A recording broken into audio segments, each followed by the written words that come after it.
This is actually a place for inclusion. This is actually a space where we can teach what it looks like to be inclusive because magic has no race or gender.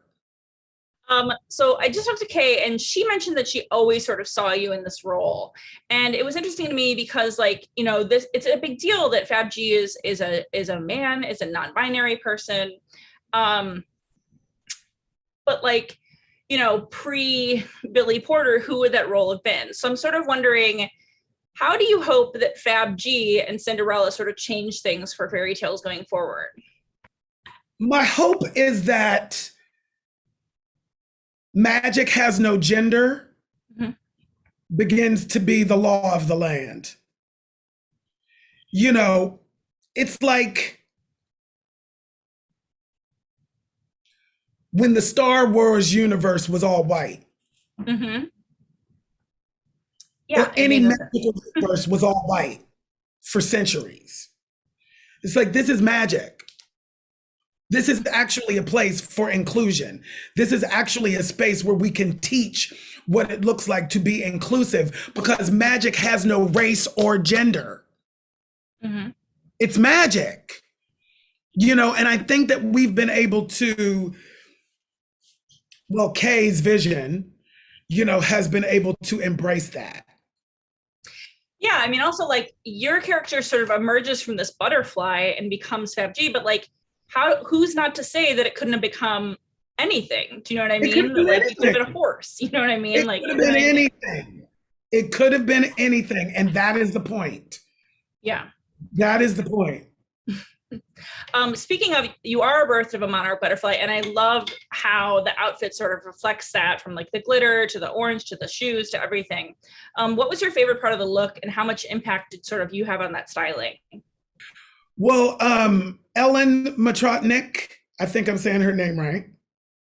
And you know, myself, you know, she's the costume designer, so she had, you know, a vision of what it was. And then we talked about it and went back and forth. And for me, you know, just in the evolution of Billy, you know, in public, in how I present myself and my fashion, you know, the evolution, it's like, it's never been about me wearing a dress.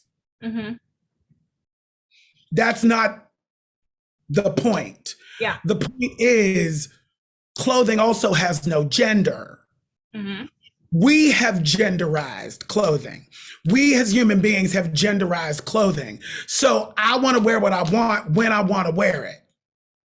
And it's about the masculine and the feminine. It's not just about me throwing on a dress. It's not that easy. It's more complicated than that.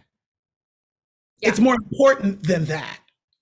And so that's how we approached this piece. You know, I'm wearing pants and it's a coat, it's a cloak that fastens, that has a train on it. Mm-hmm. You know, there are elements of the masculine and the feminine.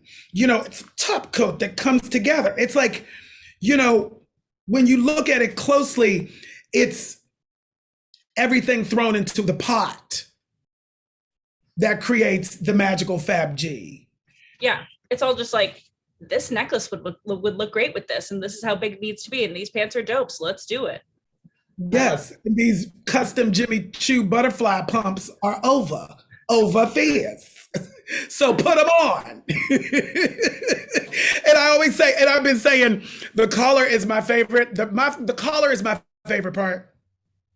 I grew up in the Pentecostal church, so it reminds me of what a first lady would Yeah. wear at like a you know, at a church anniversary. It's just regal and fabulous.